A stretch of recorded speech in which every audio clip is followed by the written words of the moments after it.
sekarang ini tiba-tiba dia bicara, sayalah yang meminta Tom Lembong untuk impor gula. Jadi seolah-olah dia tidak ingin ketinggalan kapal positif dalam isu abolisi dan amnesti ini. Kan sebenarnya bisa dia hadir ke waktu itu sebagai saksinya Tom kan? Lah, ketinggalan kereta Anda, pahlawan kesiangan. Silakan penguasa makan itu.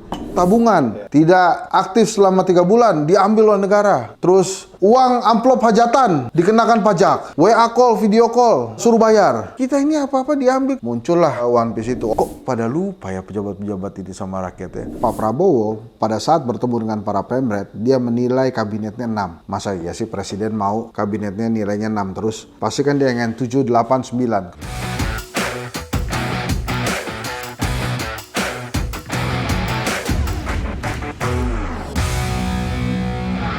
Netizen, hari ini saya menghadirkan tamu yang luar biasa. Ini sahabat saya. Udah lama nggak berjumpa saya dengan dia. Mas Hensa. Assalamualaikum. Ya, Bang. Henry Satrio. Hensa kan? Ya, Hensa Bang. Hensa. Bang tunggu sebentar ya, sebelum kita mulai ini saya lihat-lihat. Ini memang pemirsa, channel penuh kesederhanaan. Lihat, capnya sudah nggak kelihatannya nggak diganti nih sama Abraham. Sederhana betul ini seorang Abraham Samad memang. Dia menjaga integritas dan kelurusannya dia ini. Nggak mau nih ada sponsor-sponsor. Terima kasih banyak Mas Hensa. Demi netralnya ini acara kan. Mas Hensa. Hebat. Mas Hensa, ini kan luar biasa nih. Kalau kita lihat fenomena abolisi, amnesti jadi ribut nih di media sosial. Pro kontra lah. Banyak orang yang bisa memahami, tapi banyak juga kritikan datang dari aktivis anti korupsi dan akademisi. Tapi juga banyak orang yang mengakui, ya, pro kontra lah.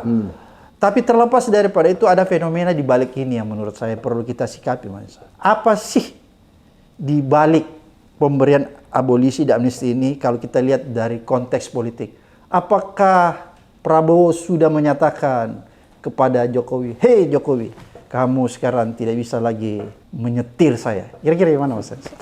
Nah ini satu-satu ya. Kalau tentang Jokowi, menurut saya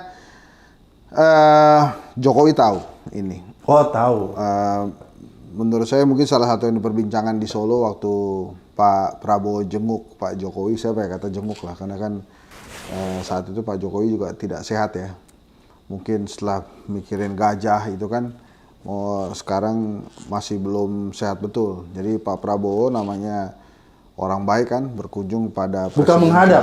Bukan, menjenguk lah. Ini kan sakit kan Presiden ke-7. Wajar ya? Wajar saja. Nah itu mungkin salah satu yang diperbincangkan tentang abolisi amnesti ini. Tapi saya sih nggak terlalu kaget karena Pak Prabowo tuh pernah menyampaikan ke kita 2 teori politik yang dia terapkan dalam mengelola negeri ini. Oke. Yang pertama, dia bilang begini, saya ingin merangkul semua. Lawan. Nah, lawan, kawan, pokoknya semuanya dirangkul. Yang kedua teorinya dia, bila elit politiknya rukun, maka pembangunan bisa berjalan. Nah kalau kita lihat 2 teori besarnya itu, maka semua tindakan politik dia kita bisa memaklumi. Karena dari sanalah akhirnya dia ingin merangkul semua kan.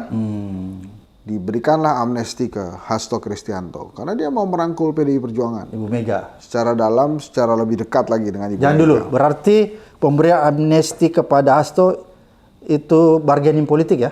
Bukan bargaining politik, itu implementasi dari teori politiknya dia. Untuk merangkul semua, gitu ya.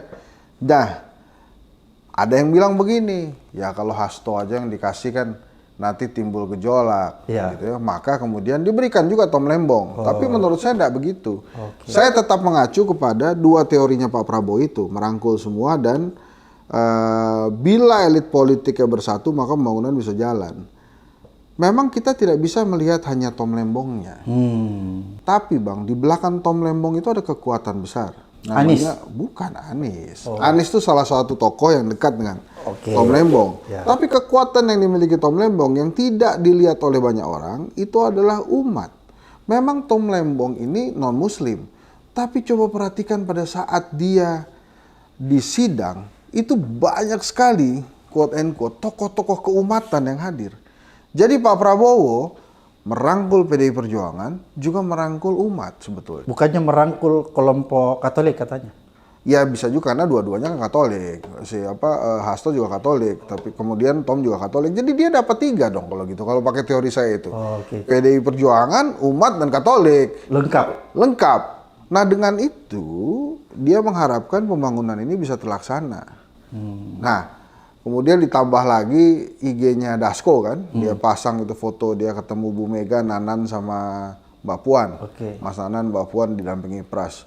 Itu kan seolah-olah ada pesan dari Pak Prabowo bahwa pemilu sudah selesai, mari kita bangun Indonesia. Jadi big picture-nya itu ke sana. Makanya kemudian ranah ekonominya ada di mana nih? Kan ini kan sekarang kebutuhan kita kan kebutuhan uang nih. Betul. Ini yang larinya kemana? Jadi mungkin dengan masuklah teori yang kedua itu, kalau elit politiknya guyup, gabung, ini bisa pembangunannya bisa terlaksana. Tapi kan saya tuh kadang-kadang begini juga, mikir juga Bang ya. Apa ini dibalik ini semua gitu. Kalau memang kebutuhannya uang, makanya saya saran Pak Prabowo amnesti aja itu. Ini abang pasti nggak suka. Amnesti aja para koruptor itu yang sudah dihukum, tapi tarik semua uangnya, lengkap, yang gede, yang kecil, semua. Tapi nanti 2027 kita mulai era baru. Kalau ada koruptor, langsung penjara seumur hidup. Saya tidak setuju itu. Ya nggak apa-apa, kita ganti topik aja kalau gitu, ganti topik. Nggak apa-apa. Nggak, itu maksud saya, usulan saya kenapa? Karena negara ini kan butuh uang. Gitu ya. Ini makanya mohon maaf ya Bang ya. Jadi segala tindak tanduk pemerintah sekarang yang ada kaitannya dengan koruptor, itu saya perkirakan ini karena kebutuhan negara atas uang aja. Termasuk Rija Halid yang terakhir ya. Rija Halid itu kan mafia. Besar mafia minyak ya. Ya mungkin ada proses hukum juga, tapi mungkin yang diharapkan dari pemerintah, lu kan udah ngambil banyak, balikin dong. Sekarang negara kita butuh nih, utang banyak banget kan sekarang kan. Itu kan harus dibayar juga, tapi flagship pembangunannya Pak Prabowo, program-programnya juga butuh uang besar. Si Koperasi Merah Putih, jadi ada 80.000 kali 5.000, 40 triliun kalau nggak salah. Berapa lah, nanti matematikanya tolong ya teman-teman ya. Saya agak lupa nih soalnya angka-angkanya. Terus MBG sekian ratus triliun. Gitu ya. Kemudian ada sekolah rakyat, ini banyak betul. Kebutuhan uang untuk membiayai flagship programnya Pak Prabowo gitu. Jadi itu yang tadi Mas Henry mau katakan bahwa dia ingin mengambil duit dari para koruptor.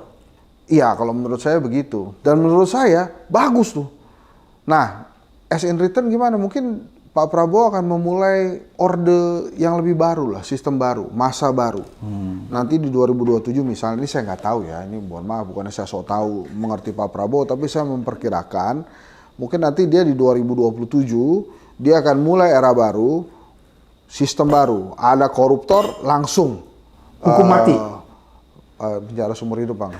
Nanti saya yang dihajar kalau hukum mati itu. Jadi Mas Henry nggak setuju dengan hukuman mati? Saya agak bingung, soalnya saya nggak mengerti, saya nggak terlalu dalam tentang agama dan saya tidak terlalu dalam juga tentang hukum. Ini bahasa diplomatis. Itulah kira-kira. Nah, jadi arahnya ke sana Bang.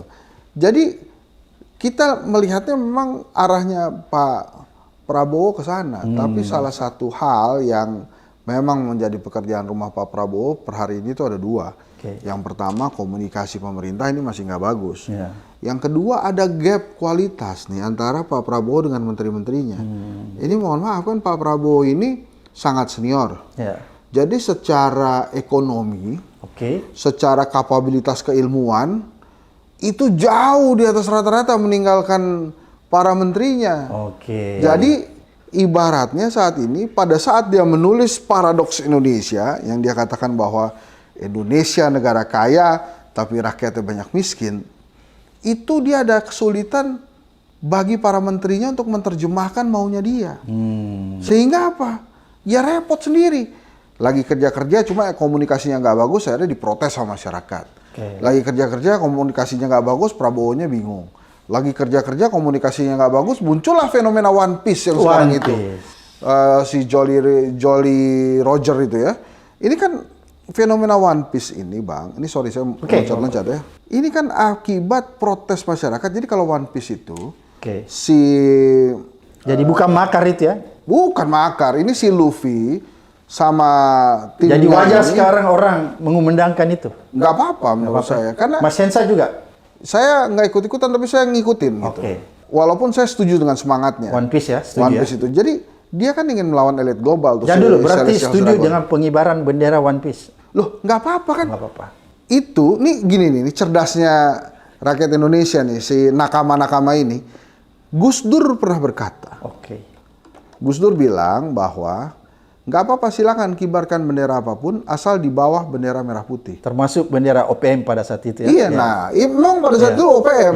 Jadi itulah yang dilakukan oleh para nakama ini. Dia kibarkan bendera One Piece tapi tetap di bawah bendera merah putih.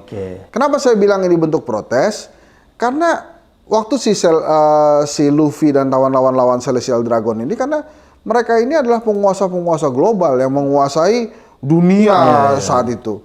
Nah, rakyat Indonesia lagi hidup tenang-tenang, tiba-tiba ada aturan tanah yang tidak digunakan selama 2 tahun akan diambil alih oleh negara. Kira-kira kayak gitu ya. Kalau salah bahasanya saya mohon maaf. Kalau seperti saya misalnya dosen, beli tanah, ya kita nabung dulu baru mau dibangun, Bang. Betul. Kagak bisa kita beli tanah terus dibangun. Orang kan curiga kita. Wih, ini dosen macam apa bisa begitu? Beda kalau menteri bisa ya? Oh, menteri mungkin bisa. Anggota DPR bisa ya? Banyak duit, Bang. Gitu. Pemilik podcast bisa? Belum. Kalau AdSense sudah banyak bisa. Nah, terus yang kedua tabungan. Tidak aktif selama 3 bulan, diambil oleh negara. Tutup. Terus uang amplop hajatan dikenakan pajak. Kacau ya? WA call, video call, mau disuruh bayar. Sekarang lagi ada pengusaha kafe, tidak bisa sembarangan nayangkan musik. Karena nanti kena aturan royalti.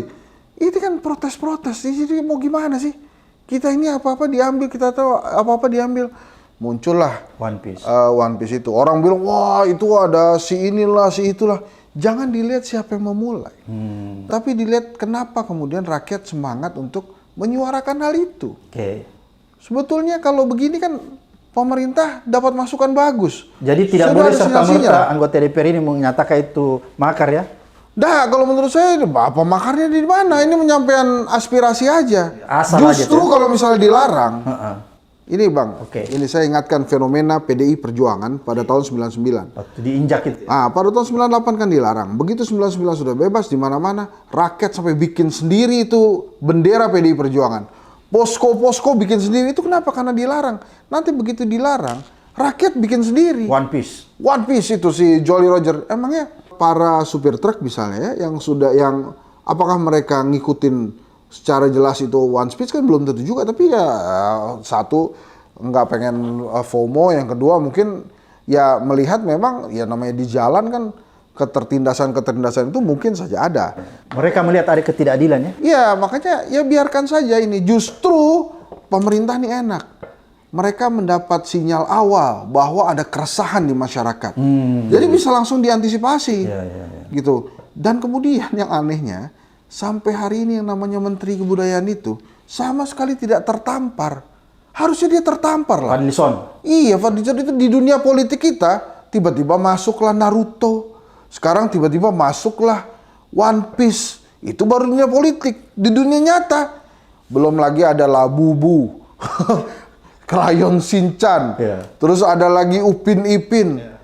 Ini budayanya ada di mana? Padahal kita ada cerita Punakawan, ada cerita Gatot Kaca, Baratayuda, Mahabharata, belum lagi apa yang dari Makassar, Bang? Natumusen dan Maipa. Nah, itulah. Itu mau kemana?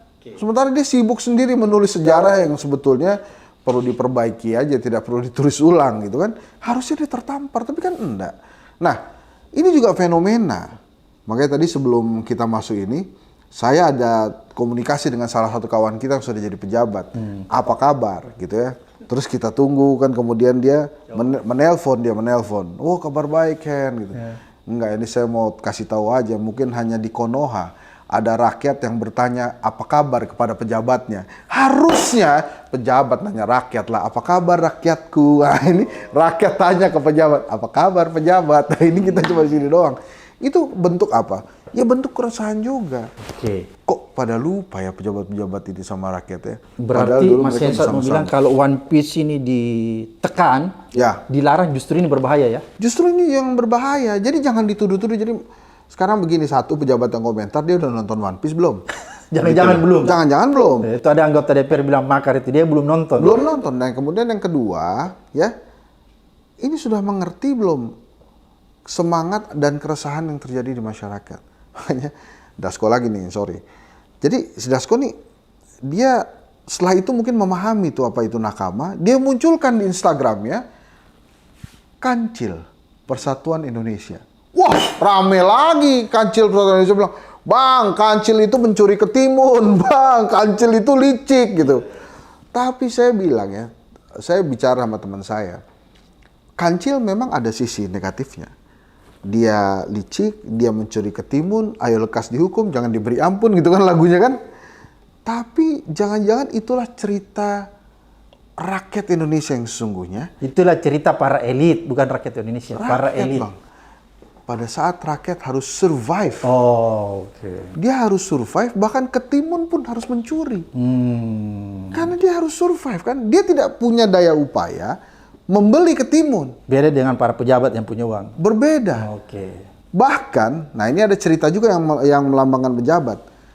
Si petani ini akhirnya mampu menjerat si Kancil. Ada itu dipasang perekat di pagar itu. Okay. Jadi pada saat si Kancil ingin melompati pagar, dia tersangkut, direkat. Datanglah penguasa, raja hutan, harimau saat itu. Mau dimakan kan si Kancil sama si harimau ini. Si Kancil bilang begini, harimau jangan dimakan. Saya ini miliknya Pak Tani. Saya dipelihara sama Pak Tani. Saya berhutang budi sama Pak Tani karena saya dipelihara sampai besar. Wah, Kancil, tapi saya lapar, kata si penguasa ini, kata raja hutan.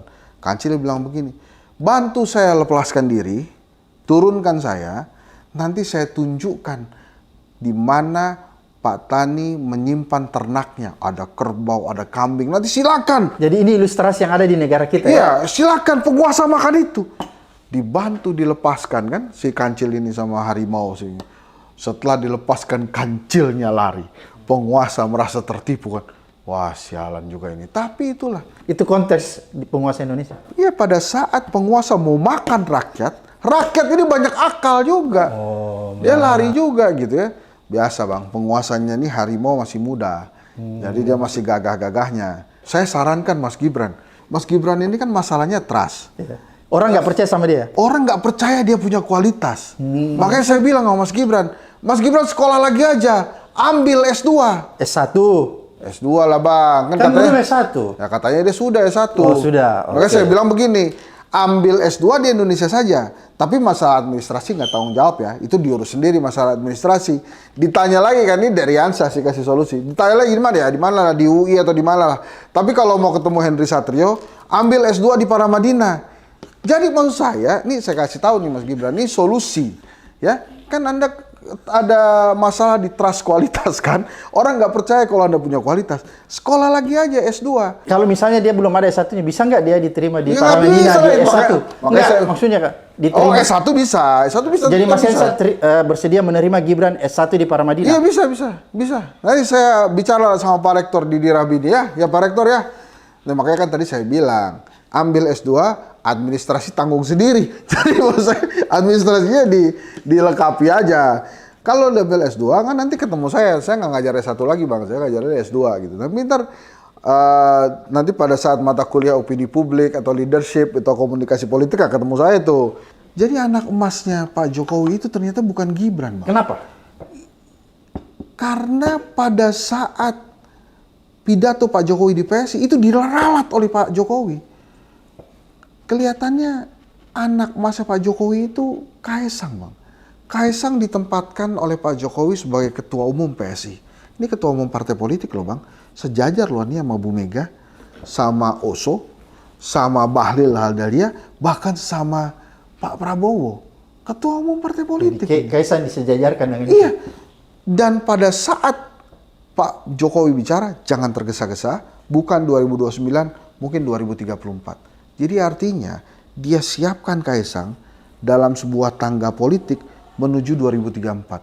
Jadi saya bayangkan Gibran ini selesai sebagai wapres saja. Jadi levelnya Gibran ini tidak akan naik sampai wapres saja. Tapi seorang Kaesang bisa jadi calon presiden di 2034. Itu kelihatannya Pak Jokowi itu secara sengaja atau tidak sengaja dia keceplosan kemarin di PSI ngomong begitu. Kembali masalah, berarti kalau Mas Hensat melihat dalam konteks pemberian abolisi dan amnesti kepada Tom Lembong dan Hasto, itu adalah bagian dari konsolidasi politik ya? Iya, sangat pasti itu. Tapi, saya yakin itu. Oke, tapi kan ada juga orang, saya lihat di media sosial bahwa katanya ini tidak terlepas dari desakan dunia internasional Katolik Roma. Oh iya. Oh kalau saya tidak sampai sejauh itu melihatnya. Kalaupun saya sih yakin Pak Prabowo ini cukup kuat lah untuk menahan desakan-desakan itu gitu. Jadi walaupun memang waktu itu sempat ada romo atau petinggi Katolik juga memang yang menyenguk Hasto ya. Tapi menurut saya arahnya bukan ke sana. Saya lebih percaya ke dua teori yang pernah disampaikan oleh Pak Prabowo tentang bagaimana dia mengelola pemerintahannya. Yang dua tadi itu yang ya mundurin scroll lagi aja kalau lupa. Iya. Gitu. Oke, jadi berarti Mas Hensat percaya bahwa ini bagian dari keinginan Pak Prabowo untuk melakukan konsolidasi politik. Ya. Baik dengan kubu PDIP maupun dengan kubu Anies Baswedan. Dengan kubu umat Bang, saya nggak nyebut dengan kubu Anies Baswedan. Karena yang saya lihat memang pada saat itu rupanya Tom masih mengkonsolidasi kekuatan itu. Sehingga muncullah itu kalau salah satu tokohnya Anies Baswedan ya boleh-boleh saja. Tapi saya menilainya ini lebih ke kelompok umat. Jadi 3 kelompok Pak Prabowo langsung dapatkan, PDI Perjuangan, kelompok umat sama kelompok Katolik itu. Canggih nih Pak Prabowo. Kalau begitu apa makna ketika Dasko menemui Bu Mega dan foto itu diupload? Apakah itu bukan mengirim pesan bahwa ini sudah terjadi bargaining politik? Ya, bargaining politik kan bahasa kita. Tapi mungkin ada bahasa-bahasa lain. Kalau saya tadi mengatakannya, Dasko ingin mengatakan ke publik bahwa pemilu sudah usai. Mari kita bangun negeri ini. Mari kita bangun bangsa ini. Nah kira-kira begitulah. Itu kenapa dia posting foto, kalau mungkin di rumahnya Ibu Mega yang di Bali itu ya. Karena kelihatannya bukan di Teguh Umar. Ya nanti Bang Dasko kasih tahu lah itu di mana. Tapi setelah itu menarik dia posting kancil si Persatuan Indonesia. Tapi kan menarik setelah keluar amnesti abolisi, kemudian ada kongres kan di Bali itu. Terus Ibu Mega menyampaikan pidato. Dan menarik dia tiba-tiba bilang PDIP bukanlah partai oposisi. Dan seluruh kader PDIP harus mendukung pemerintahan Pak Prabowo. Nah, ini apa yang bisa dibaca dari pidato? Bukan partai oposisi, tapi tidak masuk kabinet. Sebenarnya gitu kan. Karena Bang, selama ini kenikmatan politik PDI Perjuangan itu tidak pernah dikurangi oleh Prabowo Subianto. Ya dulu, kenikmatan politik apa maksudnya tuh? Coba dijelasin. Mbak Puan tetap jadi anggota DPR kan? Tidak dipotong. Tetap jadi ketua DPR kan? Tidak dipotong. Padahal apa susahnya? Bisa ya? 80% kekuatan Gerindra di DPR. Tiba-tiba kemudian mengubah undang-undang MD3 seperti zamannya Setia Novanto kan masalah sepele. Tapi tidak dilakukan. Jadi dia tetap memberikan kenikmatan. Iya, Mbak Puan silakan tetap jadi ketua DPR. Banyak kader-kader PDI Perjuangan yang memimpin atau anggota dari lembaga-lembaga negara itu dipersilahkan tetap jadi. Ibu Mega tetap jadi BRIN, petinggi BRIN, petinggi BPIP kan, sama sekali tidak diambil. Bahkan kader-kader PDI Perjuangan tetap dipercayakan menjadi dubes. Kemarin baru dilantik misalnya Pak Junimart Girsang, dia kan baru saja dilantik. Jadi maksud saya, Budi Gunawan tetap dari Menko. Ya kalau Budi Gunawan kan itu perdebatannya ada, apakah dia PDI Perjuangan atau tidak, atau dianggap dekat dengan PDI Perjuangan, itu kan terserah Budi Gunawan. Tapi yang jelas memang so far kan belum ada kader atau simpatisan PDI Perjuangan atau pendukung atau yang lebih dekat dengan Ibu Mega masuk dalam kabinet. Kan dianya nggak pernah stated kalau dia PDI Perjuangan kan. Kalau dia mendeklarasikan saya PDI Perjuangan, ya kita bisa katakan itu. Dan kita tidak bisa memaksa bahwa dia PDI Perjuangan. Kan? Jadi mau saya di sana Bang, karena kenikmatan tidak diambil, jadi ya wajar kalau kemudian Ibu Mega mengatakan kami harus mendukung program-program Pak Prabowo. Tetap tidak oposisi, tapi tidak masuk kabinet. Penyeimbang istilahnya. Penyeimbang saja. Ini pernah terjadi pada saat Pak Taufik Kemas menjadi Ketua MPR, presidennya SBY, tetap memberikan masukan kritis PDI Perjuangan kepada SBY, tapi ditengahi terus bila ada gesekan, ada polemik oleh Pak Taufik Kemas. Nah sekarang pun kondisinya begitu. Adian Napitupulu, Darmadi Duryanto, tetap memberikan masukan-masukan kritis. Kita lihat Deddy Sitorus memberikan masukan kritis keras kepada pemerintah. Tapi itu dilakukan dalam batas-batas tertentu dan kita mengakui itu. Misalnya Adian bicara dengan Kementerian Perhubungan tentang, ini hati-hati loh, kalian aplikator-aplikator online ini terlalu dimanja oleh kalian. Kasian ini saudara-saudara kita yang Gojek, GoGrab, memang nge-grab segala macam ini. Kasian. Mereka tidak mendapatkan hak sebesar yang menurut kita seharusnya mereka dapatkan. Terus kemudian Darmadi Durianto nanya kan ke pemerintah, ke Kementerian Koperasi. Mana bisnis plan-nya? Dapat 3 miliar, 5 miliar per koperasi, 80.000 koperasi mendapatkan itu. Mana bisnis plan-nya? Jangan sampai kemudian merugi. Jadi banyak sekali masukan-masukan dari kader-kader PDI Perjuangan yang disampaikan. Gitu. Memang Bang, akhirnya siapa yang bisa memberikan masukan kritis secara netral dan lebih keras lagi dan lebih tidak ada bobot politiknya, maksud saya sekena-kenanya rakyat lah memberikan masukan. Akhirnya ya kita harus menyerahkan hal itu kepada media massa, para aktivis, para akademisi gitu. Menarik, kan kita lihat sudah ada konsolidasi nih yang dibangun Pak Prabowo lewat amnesti abolisi. Apakah konsolidasi yang telah dibangun kembali oleh Pak Prabowo ini bisa ditafsirkan membangun konsolidasi baru dan meninggalkan Pak Jokowi? Nah, kalau menurut saya sosok Prabowo ini dia tahu cara berterima kasih dan menghormati. Dia tidak meninggalkan Pak Jokowi, tapi dia meletakkan Pak Jokowi seperti layaknya presiden-presiden Indonesia yang lain, seperti Pak SBY, seperti Ibu Mega. Jadi dalam lingkaran penasehat. Jadi Pak Jokowi tidak diberi privilege seperti tahun-tahun sebelumnya. Nah itu kan juga mesti kita klarifikasi kan, apakah tahun-tahun yang lalu itu Pak Jokowi memang mendapatkan privilege itu. Tapi kan apakah hidup kemudian, Jokowi itu kan privilege. Ya hidup Jokowi kan bisa saja sebagai gimmick politik kan, bukan privilege kan. Jadi bukan tulus itu ya? Ya kan ada Jokowinya soalnya. Paling enak kan begitu kan. Makasih sama Jokowi, hidup Jokowi. Terus pada nyanyi-nyanyi kan kadang-kadang nggak apa-apa juga. Lagi pula Pak Prabowo paham lah kalau tanpa Pak Jokowi mungkin akan kesulitan dia jadi presiden. Ya sekarang tinggal anaknya aja. Anaknya kan tinggal kepusingan. Tapi gini Bang, ini mohon maaf ya. Saya potong dulu Mas Hensa. Kalau kita lihat bahwa apakah pemberian abolisi dan amnesti itu kan tadi bilang dikonsultasikan menurut dugaan Mas Hensa. Waktu ke Solo itu atau dilaporkan lah. Dilaporkan. Tapi apakah menurut Mas Hensa nih sebagai orang pakar komunikasi politik melihat bahwa pada saat diskusi itu sebenarnya Jokowi sudah menyetujui? Kalau menurut saya Pak Jokowi tidak berkomentar. Mungkin dia kebingungan. Kenapa saya bilang kebingungan? Karena sekarang ini tiba-tiba dia bicara, sayalah yang meminta Tom Lembong untuk impor gula. Jadi seolah-olah dia tidak ingin ketinggalan kapal positif dalam isu abolisi dan amnesti ini. Kan sebenarnya bisa dia hadir waktu itu sebagai saksinya Tom kan. Dia bisa jadi pahlawan lebih awal. Tapi dia nggak lakukan. Tapi dia tidak lakukan, walaupun pada saat dia bicarakan, saya yang meminta Tom untuk impor. Tapi setelah itu kebijakan teknis dipersilahkan kepada menteri masing-masing, menteri-menteri teknis. Bila dia datang pada saat itu, bila dia hadir pada saat sidang Tom itu, dan dia menyampaikan bahwa memang itu kebijakan negara, kebijakan presiden, dia bisa jadi pahlawan, Pak. Dan Tom Lembong nggak dan tidak divonis. Bahkan hakimnya pun tidak memvonis dia lemah. Itu bahasanya Pak Mahfud tuh. Vonisnya salah kalau nggak salah gitu di podcast saya di Satria Official gitu ya. Itu menurut saya memang ya Pak Jokowi waktu itu mungkin disampaikan tapi tidak berkomentar. Tapi sekarang dia tidak ingin juga ketinggalan perahu positif dari masyarakat ini. Walaupun orang-orang bilang ketinggalan kereta Anda pahlawan kesiangan. Tapi apapun itu ya Bang. Memang yang tahu pasti bagaimana hubungan Prabowo dan Jokowi ini adalah mereka berdua. Jadi saya juga tidak ingin berandai-andai apakah kemudian Prabowo meninggalkan Jokowi. Susah Bang, menurut saya. Nggak mungkin. Ya, atau apakah kayak begini Bang, begini, ini analogi.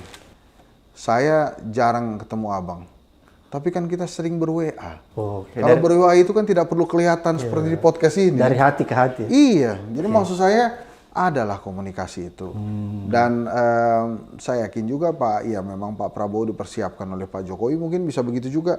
Tapi intinya Pak Prabowo tahulah cara berterima kasih dan menghormati pemimpin sebelumnya. Lagi pula kan dia sudah menciptakan sejarah baru. Baru Prabowo yang berkomunikasi bagus dengan presiden sebelumnya. Presiden-presiden sebelumnya nggak ada yang kayak gitu. Kayak ada jarak ya? Jarak musuhan lah. Kira-kira ya minimal dicitrakan memang mereka ada gap lah di antara mereka berdua itu. Mas Hensat, saya masih ingin melanjutkan. Apakah tadi Mas Hensat katakan tuh bahwa tiba-tiba Jokowi keluar tuh seperti mau jadi pahlawan bahwa saya memang memerintahkan impor gula. Apakah maksud dari Jokowi menyampaikan pernyataan itu ingin mengirim pesan kepada masyarakat bahwa sebenarnya saya yang menyetujui pemberian abolisi kepada Tom Lembong? Bukan, dia pengen ngomong gini, bener udah itu abolisi dikasih, Tom nggak salah, orang saya perintahin. Kira-kira gitulah, cuma kan pengadilan udah selesai Oh gitu ya. Jadi menurut Mas Hensat, kejadian ini justru bisa disimpulkan bahwa mulai ada jarak yang dibuat oleh Prabowo dan Pak Jokowi, enggak? Kalau jarak sih dari dulu pasti ada, Bang. Saya yakin Pak Prabowo juga ada beberapa hal yang dia merasa tidak perlu konsultasi dengan Jokowi. Tapi saya mau masuk ke arah ini, Bang. Sudahilah perbincangan tentang Jokowi. Jokowi presiden kita ke-7, tapi sekarang eranya presiden ke-8. Begitu loh, biarlah Pak Jokowi istirahat supaya sakitnya sembuh. Ya, karena dia sudah pusing juga dengan Roy Suryo itu. Oke. Jadi hentikan pembicaraan tentang Jokowi. Sekarang presiden kita Presiden Pak Prabowo. Prabowo aja udah. Oke. Kalau abang masih ngomong-ngomong itu naik lagi tuh algoritmanya. Mas Hensat melihat dampak positif dari pemberian abolisi dan amnesti dan dampak negatifnya. Dampak positifnya. Iya. Sekarang adem ayem kan. Iya. PDI Perjuangan ayem. Pendukungnya Tom Lembong kalem. Itu Sudah positif. tidak menyerang maksudnya. Ya, itu positif. Jadi konsolidasinya didapat. Negatifnya, ya orang banyak mempertanyakan. Itu apalagi yang mendasari bahwa mereka bisa dibebaskan. Bagaimana kasus-kasus korupsinya memang sudah diselesaikan oleh Pak Prabowo. Bagaimana komitmennya gitu ya. Termasuk kan pertanyaannya 1.000 orang itu siapa aja kan. Jadi kan ditanyakannya begitu juga tuh. Iya, kalau 2 orang ini nggak ada masalah. 2 orang ini udah beres. Tapi ini 1.000 orang siapa ini? Iya, jangan sampai ada penyusup-penyusup lah. Kalau menurut analisis Mas Hensat, di antara 10 orang terlepas dari Tom Lemon dan Mas Hasto, di 10 orang itu kira-kira ada yang nyelinap-nyelinap tuh? Minimal itu ada satu teman saya itu, si Ongen tuh. Waktu itu dia ditangkap karena kasus ITE penghinaan Jokowi. Kalau itu wajar, kan itu kasus politik, Nah, iya, wajar diberi amnesti. Itu yang saya tahu, yang lain saya nggak kenal. Kan yang kita saya nggak tahu, takutnya kalau apa yang diumumin bang? Yang 1.000 orang itu? Ya justru itu, karena tidak nggak diumumin kan? Iya, Ya makanya saya juga nggak tahu. Cuma kalau diumumin mungkin kita bisa lihat satu-satu masyarakat bisa cek ya. Ini bisa siapa di-profiling aja? Ya ini apa waktu itu dia kasusnya dipenjara karena apa? Kasus karena apa? Kan begitu. Karena kan orang menyatakan bahwa sebenarnya kalau amnesti abolisi itu diberikan kepada tahanan-tahanan politik seperti di masa lalu kayak Sri Bintang Pamungkas dan lain sebagainya, orang itu hal yang wajar kan? Banyak pendapat begitu. Oke, Mas Hensat, kalau melihat ini kan tadi mengatakan bahwa ini hal yang positif dilakukan Pak Prabowo, PDIP-nya jadi tenang, sudah tidak ribut lagi. Kelompoknya Anies juga jadi tenang, tidak ribut lagi. Apa lagi yang harus akan dilakukan Prabowo supaya masyarakat bisa lihat bahwa Pak Prabowo ini beda daripada Jokowi? Apakah salah satunya melakukan reshuffle? Kalau reshuffle sih terserah Pak Prabowo ya. Soalnya begini bang ya. Enggak, saya nggak tanya terserah. Kalau Anda melihat gini. Kenapa saya bilang terserah? Setelah saya amati, kan saya pengamat nih kan? Oke, pengamat. Setelah saya amati, setiap kali ada orang bicara tentang reshuffle, itu reshuffle-nya nggak jadi bang. Oke, jadi kalau kita pengen ada reshuffle yang dilakukan oleh Pak Prabowo, kita nggak usah omongin. Biar jadi bang.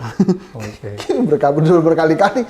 Udah mau reshuffle tidak jadi. Udah mau reshuffle tidak jadi. Kita nggak usah omongin aja. Kita nggak usah omongin bang. Oke, berarti kalau menurut Mas Hensat melihat bahwa ini sesuatu yang tidak perlu diomongin. Tapi kalau menurut kacamata politik Mas Hensat, apakah kabinet ini memang kabinet menteri-menterinya ya, kita nggak bicara itu sedikit tidak berkualitas, jadi perlu dilakukan evaluasi? Problem komunikasi jelas. Problem gap quality antara dia dan Pak Prabowo jelas. Artinya Pak Prabowo terlalu pintar? Bukan. Ini saya lanjutkan ya. Yang kedua karena kan ada gap antara Prabowo dengan menterinya. Yang ketiga nih, akibat ada gap itu, mereka tidak sanggup menerjemahkan kebijakan maunya Pak Prabowo, kebijakan Pak Prabowo dalam bentuk-bentuk program-program yang memang diinginkan oleh rakyat. Itu hal itu gitu. Yang menurut saya jadi memang harusnya ada perbaikan-perbaikan. Dan kemudian kalau tadi Abang bertanya apakah Pak Prabowo akan ada reshuffle, saya jawab tegas-tegas saja iya. Kenapa? Karena Pak Prabowo pada saat bertemu dengan para pemret, dia menilai kabinetnya 6. Masa iya sih presiden mau kabinetnya nilainya 6 terus? Pasti kan dia ingin 7, 8, 9. Kalau dalam ilmu sepak bola, kalau mau ada perbaikan, ya harus ganti pemain. Jadi kan kita tinggal tunggu waktu aja. Gitu. Tapi kalau kita terus-terusan bahas kira-kira siapa aja diganti, nggak jadi. Kita bahas yang lain. Mas Hensat, 80 tahun Indonesia merdeka, kita kembali fenomena One Piece. Apa sih sebenarnya yang dirasakan masyarakat sehingga menimbulkan fenomena One Piece itu? Kegelisahan apa yang sedang terjadi? Apakah mereka sulit makan ataukah karena mereka tidak mendapatkan keadilan? Ya itu dua-duanya itu mungkin masuk di akal juga Bang. Yang sekarang kan saya banyak berbincang itu dengan saudara-saudara kita yang kaki lima. Ya mereka bilang pekerjaan sulit, sembako-sembako mahal, harga-harga makin mahal. Bahkan kan di netizen dibahas tuh, ada fenomena Rojali, Rohana. Abang ikut ya? Rojali ya? Rombongan nggak jadi beli, cuma lihat-lihat doang gitu ya. Itu yang terjadi gitu. Nah pada saat masyarakat sedang struggling, sedang berusaha untuk menghidupi kehidupan layaknya, ada aturan itu 3 bulan nggak dipakai ditutup rekening, tanah dia gitu-gitulah. Jadi menurut saya akhirnya mengada-ada aja gitu kebijakan-kebijakannya. Padahal Prabowo punya flagship kan bagus-bagus gitu loh. Jadi berarti kebijakan yang dilakukan Pak Prabowo ini adalah kebijakan-kebijakan yang seharusnya ada gap. Iya, jadi nggak nyambung menjelaskan aja gitu. Ya ini fenomena One Piece ini kan misalnya apa sih yang dilakukan Menteri Kebudayaan, apa sih yang dilakukan oleh Menteri Pariwisata misalnya terhadap fenomena One Piece ini, gitu. Terus apa sih yang dilakukan oleh Kementerian Pendidikan, Kementerian Kesehatan terhadap One Piece ini, Kementerian Ekonomi apa gitu. Harusnya kan begini-beginian ini yang dilihat oleh para menteri adalah why-nya gitu. Kenapa kemudian masyarakat melakukan ini? Kan ini enggak, ini langsung dicap mau makar lah, mau mecah persatuan lah. Ya nggak usah begitu-begitu. Jadi gini loh. Harus melihat akar permasalahannya. Betul. Rakyat itu hidup sendiri. Walaupun ada keluarganya, tapi otaknya satu. Berbeda dengan para pejabat. Pejabat itu otaknya banyak Bang. Pejabat 1, staf khususnya berapa? 5. Tenaga ahlinya lagi ada. Jadi kalau mereka bicara, mereka tinggal tanya tuh staf khusus sama tenaga ahlinya. Jadi harusnya pernyataan itu tuh tidak terlalu mudah keluar. Kan kasihan rakyat ya. Dia pasang Jolly Roger, dibilang mau makar. Ya itu ini Bang ya, si Jolly Roger itu, si benderanya One Piece itu, yang bikin itu, yang desain itu tokoh yang namanya Usopp. Usopp itu digambarkan tuh badut, dia lucu-lucuan aja gambar itu. Si tengkorak nyengir itu.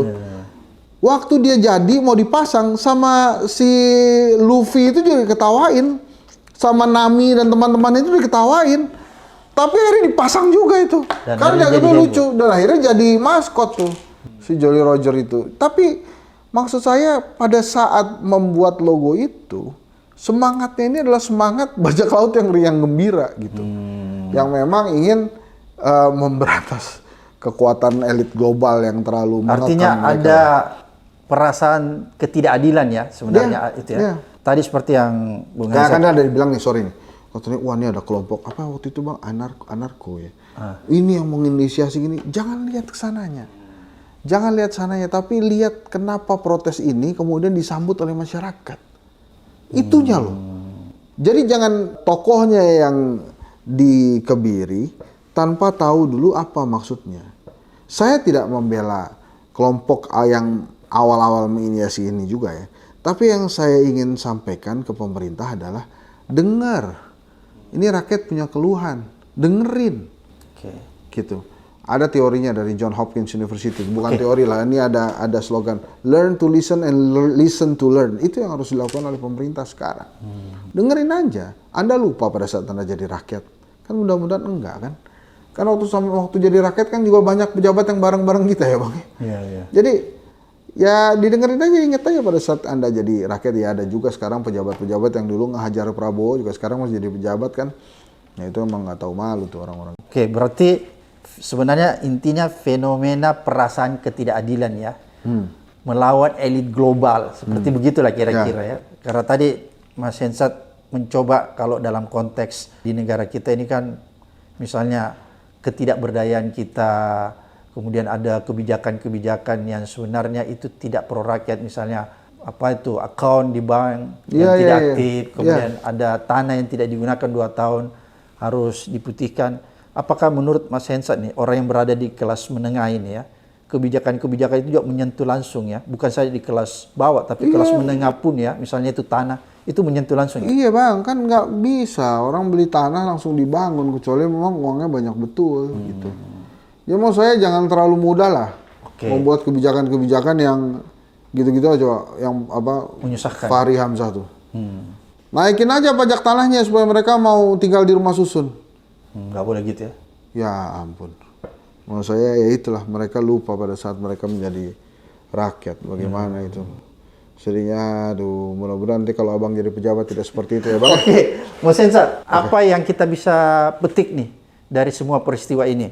Abolisi, amnesti, One Piece yang memasuki 80 tahun Indonesia Merdeka. Jadi di 80 tahun Indonesia Merdeka ini masih ada keresahan tentang keadilan di masyarakat. Bagaimana pemerintah melaksanakan keadilan sosial bagi seluruh rakyat Indonesia, sila kelima Pancasila itu yang paling ditunggu saat ini.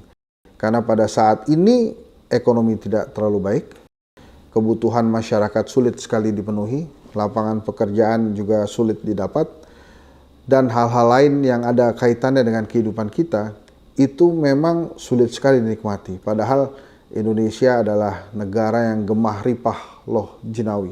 Jadi artinya kita harusnya makmur dan sejahtera. Jadi kalau kita mengacu ke bukunya Pak Prabowo, Paradoks Indonesia, inilah saatnya Pak Prabowo dan pemerintahannya meluruskan paradoks itu. Supaya Indonesia, negara yang kaya, rakyatnya juga kaya. Luar biasa netizen apa yang disampaikan. Saya menyampaikan itu. Oleh Mas Hensat, membuat kita tercerahkan ya, mengedukasi kita sekaligus menuntun kita melihat sebuah kebenaran yang ada di depan mata kita. Sampai ketemu di episode berikutnya di Abraham Samad Speak.